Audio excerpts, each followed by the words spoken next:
Maraming mga kung ano-anong theologies that very often confuse people instead of give them a sense of security.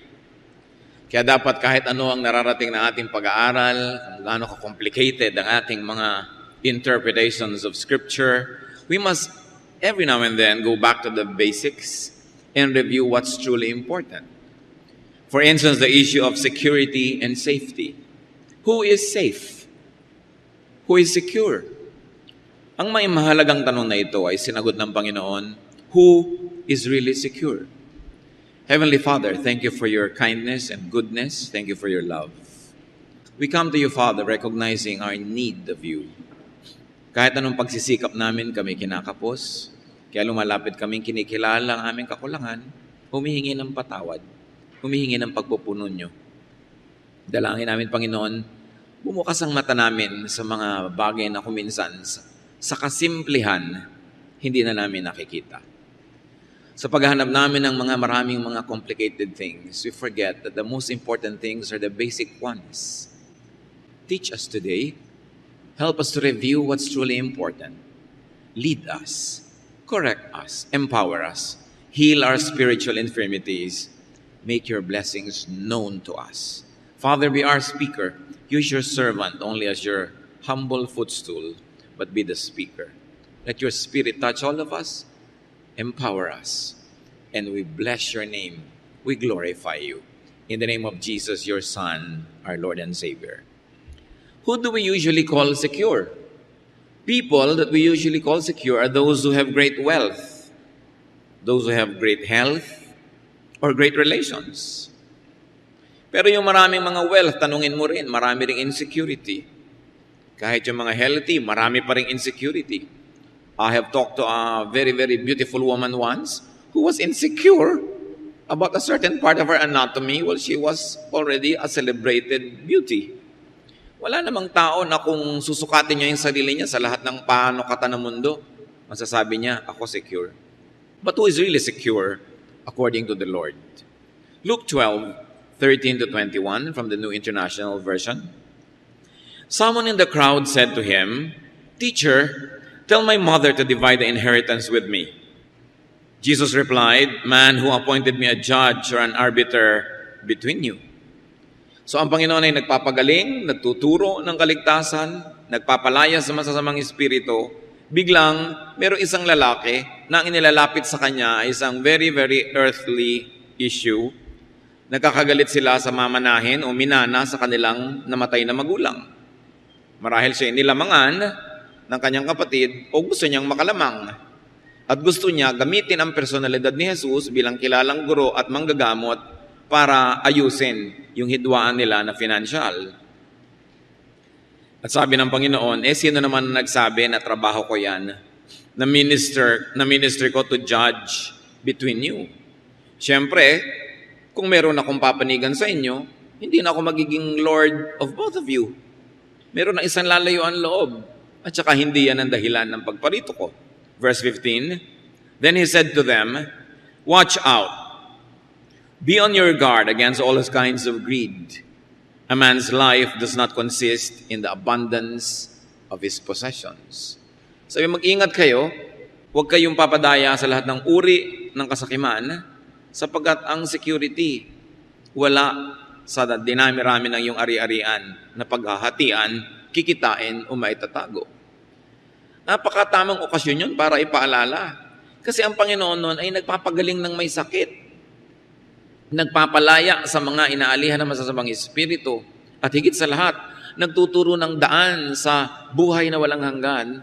Pagkatapos yung taas ng kanyang turo, gustong ibaba nung isang tao sa crowd na yon sa mga bagay na panandalian lang at sa mga bagay na hindi dapat inuuna.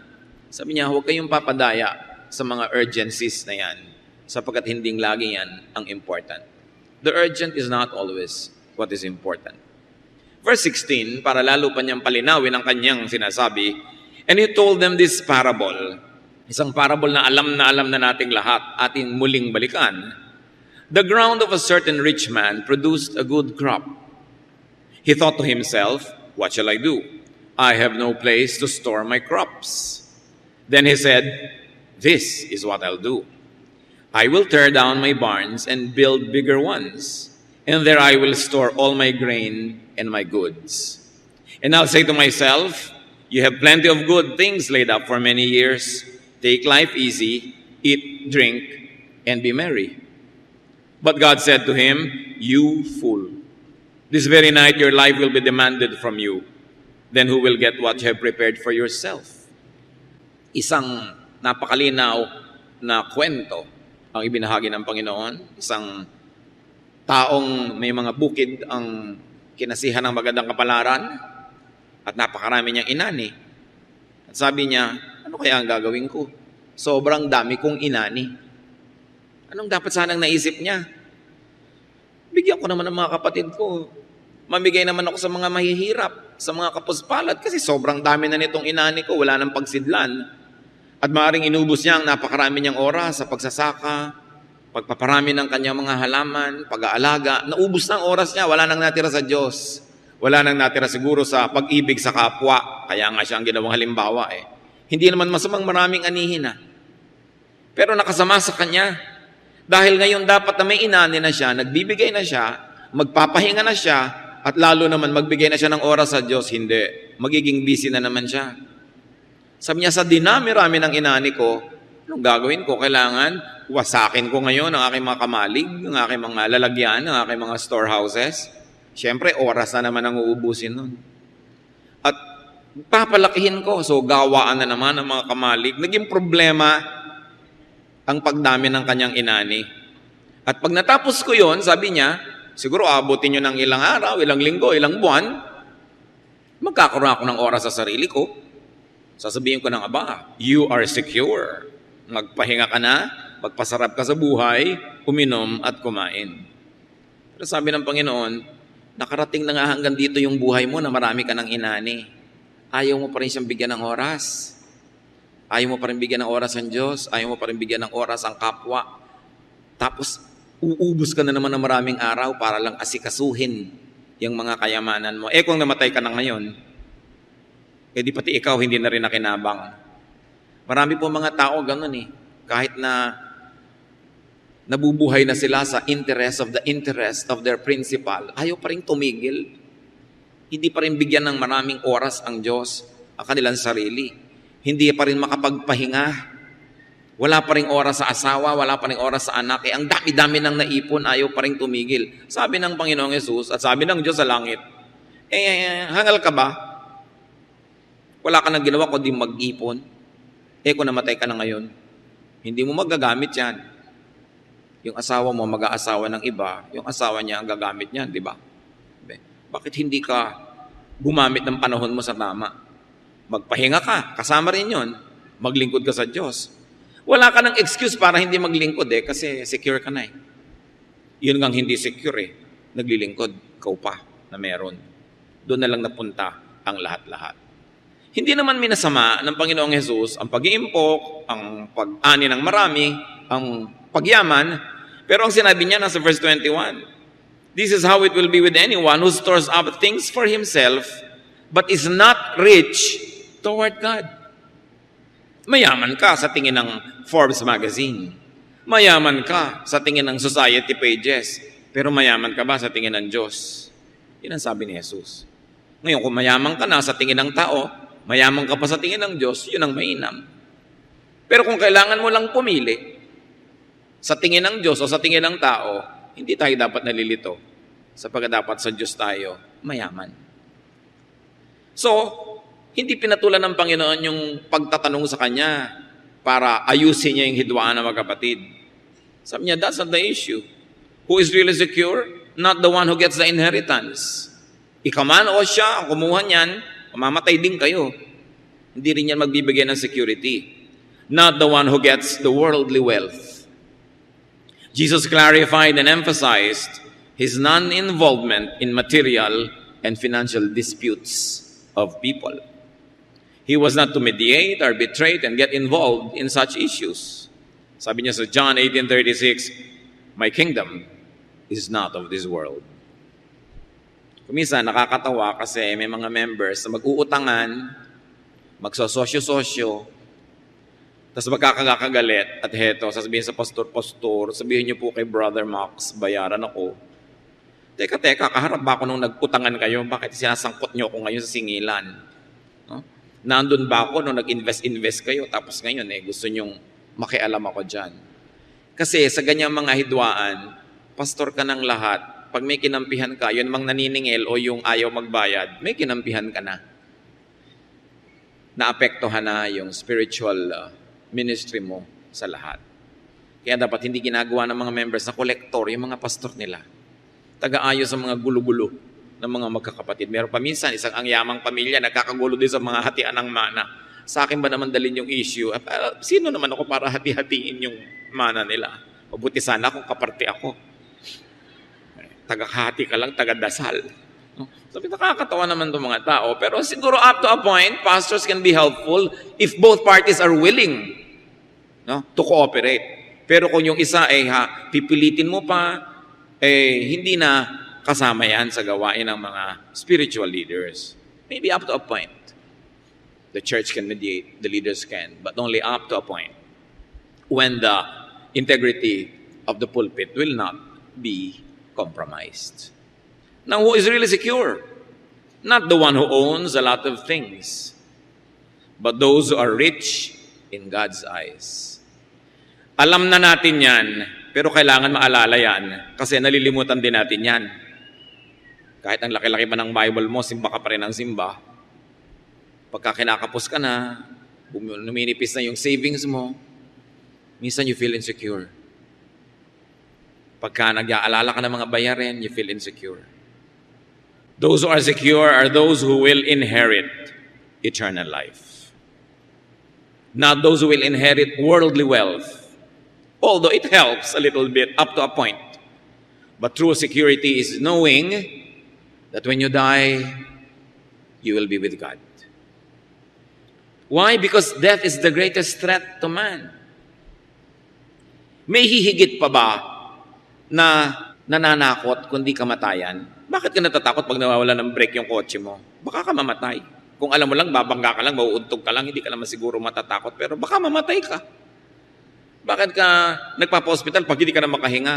Kung alam mo naman na sisikip lang yun, pero tuloy pa rin ang buhay mo, papa-hospital ka pa ba? Ayaw mo mamatay, natatakot ka. Bakit natin ayaw mamatay?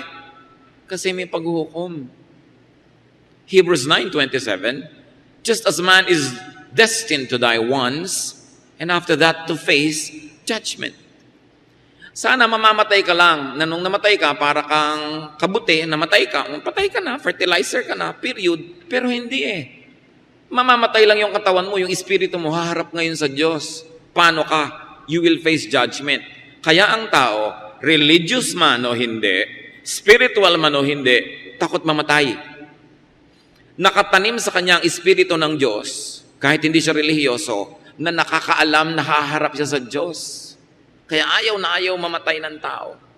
Minsan nga, 99 na, ayaw pa rin Talagang gusto pa rin humaba ang buhay.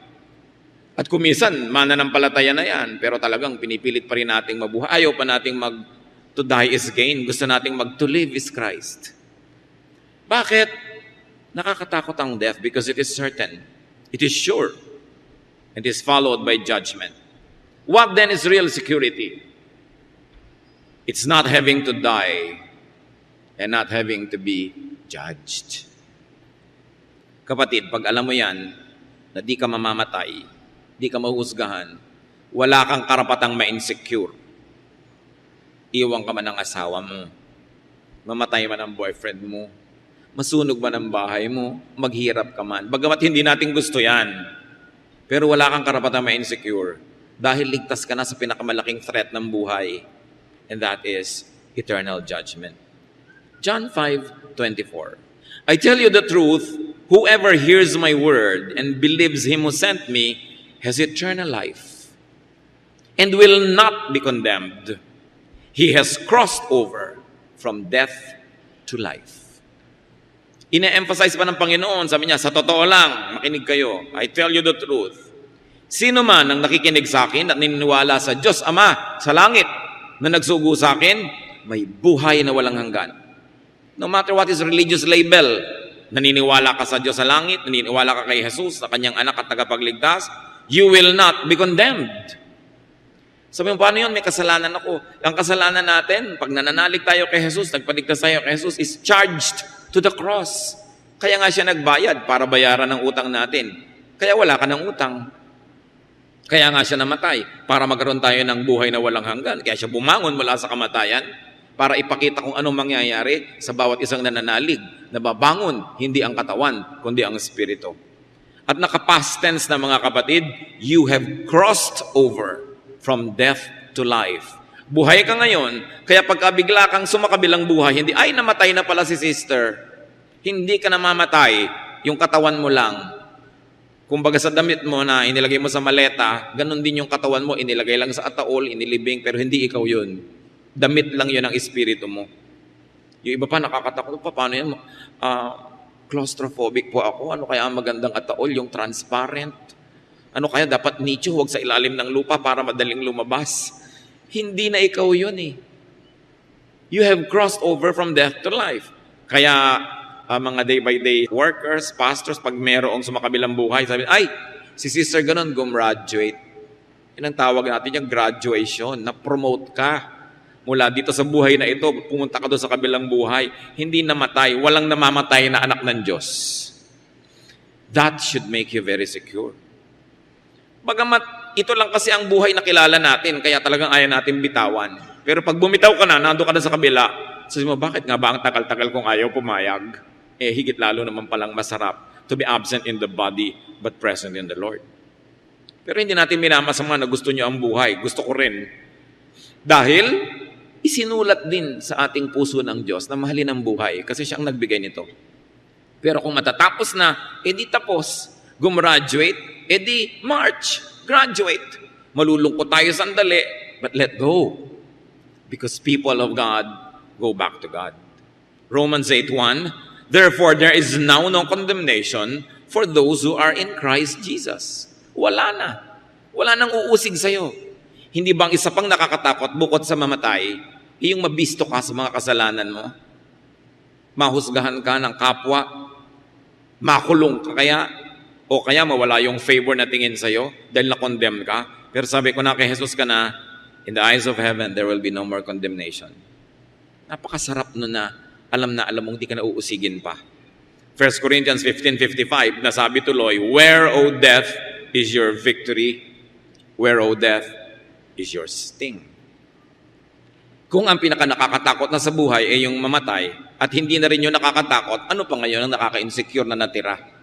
Dapat, lahat maliliit na lang, hindi minamalaki. It is true, we feel insecure about some things. We feel insecure about losing loved ones and things. We feel insecure about our finances. Hindi natin aalisin yun dahil tao tayo. Nangyayari yun. Pero hindi dapat malakihin. Hindi dapat patagalin. Tulad ng sabi ni Martin Luther, you cannot stop birds from flying over your heads, but you can stop them from nesting in your hair. So hindi mo rin mapipigil, dinadapuan ka ng mga insecurities, mga pag-iisip, pero hindi dapat patagalin. Kasi hindi bagay sa mga nananalig sa Diyos. Itinataboy agad yan ng panalangin, itinataboy ng pasalamat sa Diyos when you sit down and count your blessings and think about eternal life. All of these insecurities will just be tiny dots in an otherwise long, happy, endless line. Dapat meron kang sense of proportion of what eternity is. Real wealth, according to Jesus, is what is stored up in heaven. Yun ang tunay. Real wealth is what is to be enjoyed in eternity. Sometimes deposit ka ng deposit sa bangkong fly-by-night, biglang nagsara, nandun lahat ang pera mo, kaya eto ka ngayon, hinahanap mo si Crispin at Basilio. Bumili ka ng insurance, kung ano-ano na yung pala tumakbo uli. Eto ngayon, yung pera mo nawala. Pero pag doon ka nag-deposito sa langit, walang takbuhan, walang mawawala, kasi Diyos ang nag-iingat. That's why you feel secure. Nakaka-insecure syempre na ini-invest mo lahat ng pag-ibig mo sa kapwa-tao mo. Kaya nanay mo yun, o asawa, o anak. Kasi mamamatay yun, mawawala. Minsan iniiwan ka dahil ayaw na sa'yo. Kumisa naman, gustong-gusto sa'yo pero namatay. Anong magagawa mo? Kaya pati pag-ibig, Diyos dapat ang unang iniibig, yung number 1. Para yung mga number 2, number 3 sa buhay natin na mahal natin, mawala man o dumating, there is a number 1 that keeps you steady, and that is the love of God.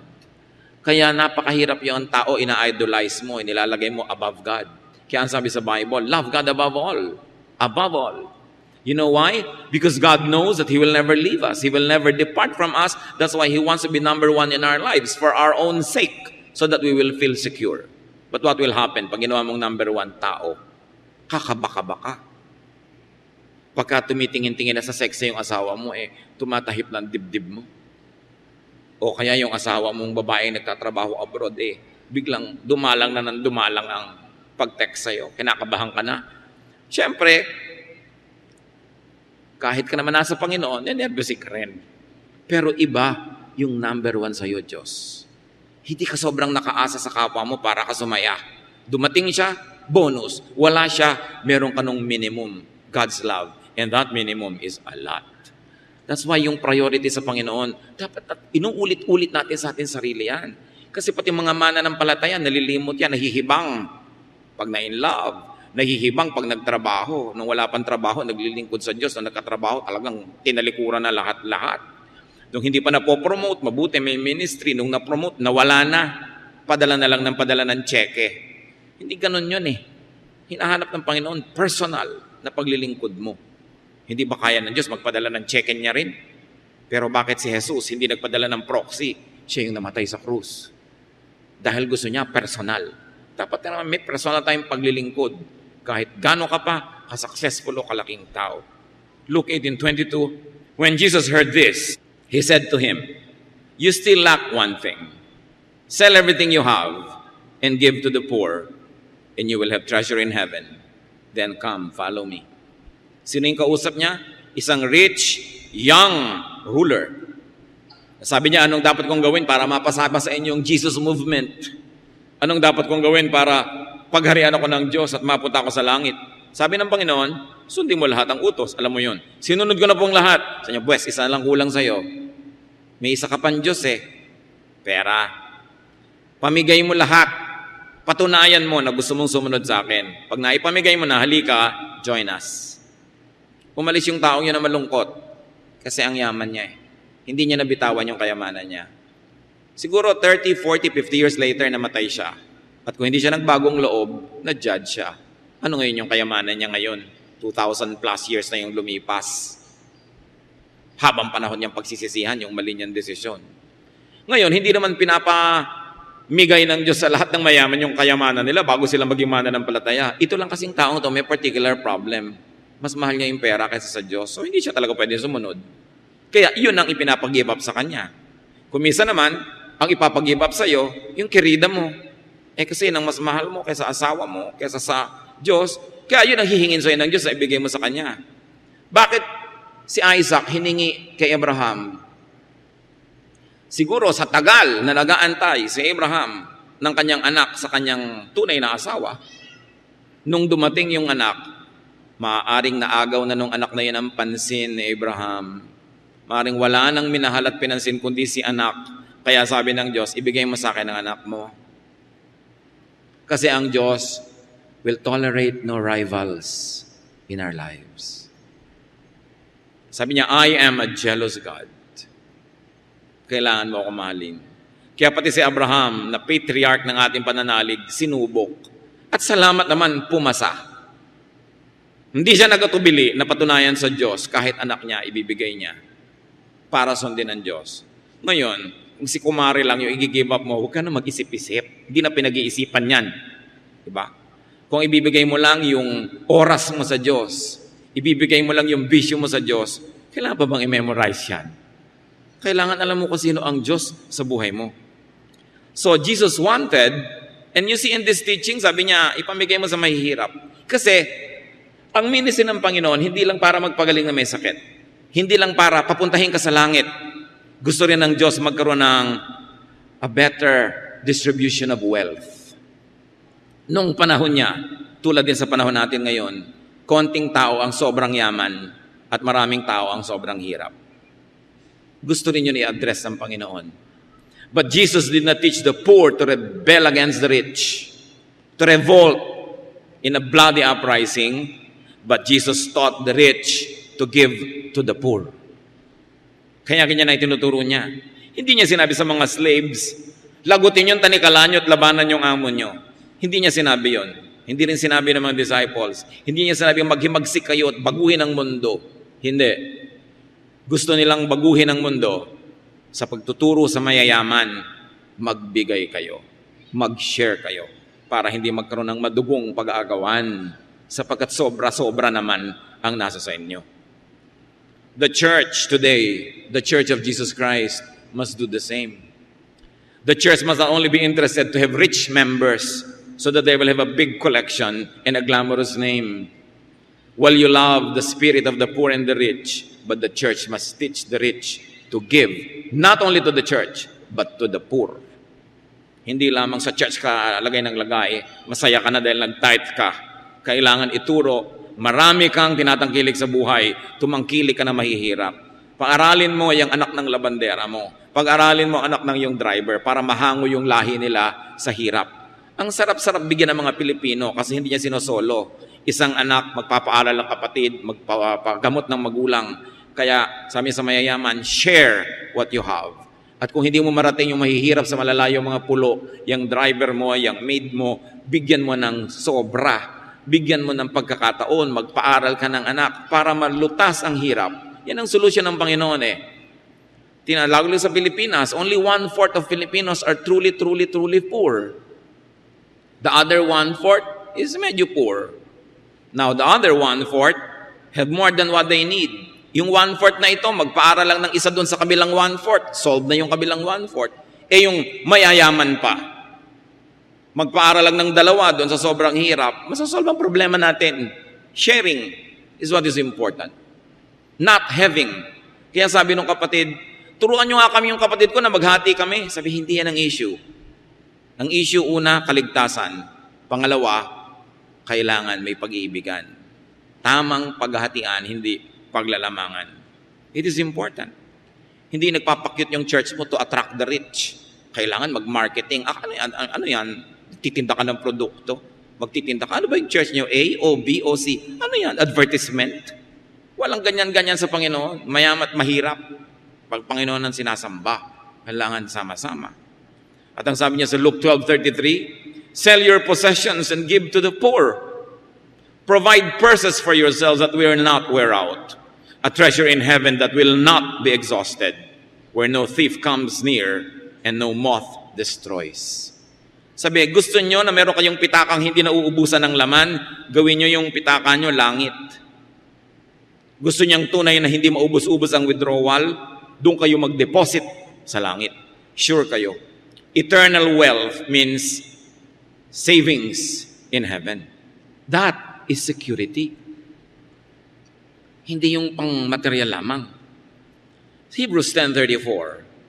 You sympathize with those in prison and joyfully accepted the confiscation of your property because you knew that you yourselves had better and lasting possessions. Nung araw po, sa persecution ng mga Kristiyano, lalong pinahirapan ng gobyerno ang mga Kristiyano nung unang panahon. Pag nagsakdal ka laban sa isang Kristiyano at nanalo yung case, lahat ng property ng Kristiyano sa'yo na mako-confiscate. Alam nyo ang naging bunga? Ang daming nagsakdal laban sa mga Kristiyano. Maliliit, malalaking bagay, inimbentong mga bagay, nagdedemanda sila, hoping na mako-confiscate yung property ng mga Christians mapupunta sa kanila. What was the real goal? To discourage Christians from believing, to discourage people from becoming Christians dahil baka mademanda, makonfiscate ang property. Pero yung mga mananampalataya, hindi sila nag-give up. Kahit pa nga natatalo sila sa mga kaso, hindi sila nag-give up. Kaya sabi dito, you joyfully accepted the confiscation of your property. Dahil alam nyo na meron kayong higit na mainam na kayamanan at yan ay higit sa mga kayamanan nyo dito sa lupa. The teachings of Jesus were not against wealth itself, but against ungodly means in getting and keeping it. Earthly wealth is not bad. Blessing yan ng Diyos eh. Hindi mo naman dapat usikin yung mayaman. Nagtatrabaho siya, kumita siya, yumaman siya, di mabuti. Pero ang sabi niya sa Luke 12:21, this is what happens to people who store up everything for themselves but are poor in the sight of God. So don't be poor in the sight of God, especially if you are rich in the sight of men. Wealth only becomes, pagka nagkataon, just another form of poverty when man does nothing else but keep and get it. When man keeps it only for himself. And when man offends God in his intentions, in the ways of acquiring and keeping wealth. So hindi yung kayamanan. It's not money that's evil, but the love of money. The love for money. It's all right to work. Gusto ng Diyos yan. Produce surplus. Make wealth if possible, but share. Ang unang-una man ang sharean, yung kapwa mo manggagawa, mga tauhan mo, supplier mo, meron naman mga mall, kung mo alam nila, mabili yung mall nila, saksakan ng taas ang mga rent. Ang unang 2 linggo ng kinikita mo bilang nagtitinda doon, pambayad na lang sa rent. Yung pang 3 linggo, pampasweldo sa mga tao. At kung pinapalad ka, doon sa pang-4 pa lang na linggo, baka ka pa kumita. Sobrang taas ng mga rent. Gusto nila sila na lang ang mabuhay. Wala ka nang ipaghahanap buhay kundi sila. No? Pagod na pagod ka na. Ang daming araw, lakad ng lakad, trabaho ng trabaho, pawis ng pawis. Lahat ng pera nila papunta lang sa isang bulsa. Kailangan share. Kung meron kang ganito mga facilities, bababaan mo naman ang rent mo, lalo mayaman ka na. Nang magkapera naman yung mga naghahanap buhay. Meron naman sila yung kumukuha ng supply, binabarat. Balita ko pa, may mga foreigner sa Baguio ngayon, binabarat ang gulay. At dahil itong mga foreigner nito, kirami-rami, parang langgam, nag-unite sila. Bibili natin ng cabbage, sa ganito lang halaga, lahat tayo. Umiiyak ang mga tindera sa Baguio dahil pag itong mga foreigner na ito ang namimili, binabagsak ang presyo. Sila naman napipilitang magbenta dahil hindi sila bibilan. United yung mga foreigner, nakikibansa lang dito. Sabi ko naman, bakit kasi tayong mga Pilipino hindi united? Dapat yung mga tindera, walang magbebenta sa mga ganitong foreigner pag di namatay sa gutom yung mga yan. Sa sarili nating bayan, inaapi tayo kung babarating ka na ng sobrang barat dahil alam na mahirap ka. Kawawa naman yun. Kaya kayo kung bumibili sa mga tindera sa kalsada, huwag na kayong tumatawad. Huwag na kayong namamarat pa. Konti na lang yung kikitain. Pagka kumakain kayo sa restaurants, mag-tip kayo. At lalo masarap yung kinain ninyo at may pera pa naman kayo, lakihan nyo yung tip. Alam nyo ba namin mga waiter, ang inaasahan lang nilang pamasahe pa uwi sa Cabuyao, Laguna, nagtatrabaho dito sa Makati, yung tip. Pag hindi naging kasya yung tip, utangan ng utangan kung kani-kanino, makauwi lang. At may ipamasahe lang pampasok bukas. Kailangan naman konsyensya. Tumaba ka ng kakakain dun. Kung mabait ka pa nga itanong mo sa waiter, anong paboritong pagkain ng anak mo? Anong paboritong pagkain ng asawa mo? At bilhin nyo at ipabalot at ibigay sa kanya. Kristyano ka Hindi yung gusto mo na lang, iuwi lahat. Nag-iisip tayo dapat. You must make wealth so that you can have wealth to give away. Ephesians 4:28, he who has been stealing must steal no longer, but must work, doing something useful with his own hands, that he may have something to share with those in need. So yung mga dating pabigat, mga linta, nagnanakaw, nanghihingi, nangbabaka, lumaasa lang sa iba, sabi, Kristiyano ka na, hindi ka na dapat ganyan. At magtrabaho ka, hindi lang ng kasya sa'yo, pasobrahin mo para mabaligtad naman at ikaw makapagbigay ngayon.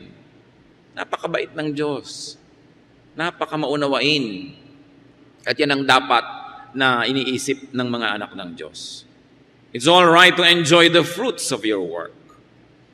Hindi ka dapat mag-guilty. Nakakaroon ka ng bakasyon abroad dahil nagtatrabaho ka, kumikita ka. Pero huwag mo lang lilimutin na magbigay sa kapwa mo.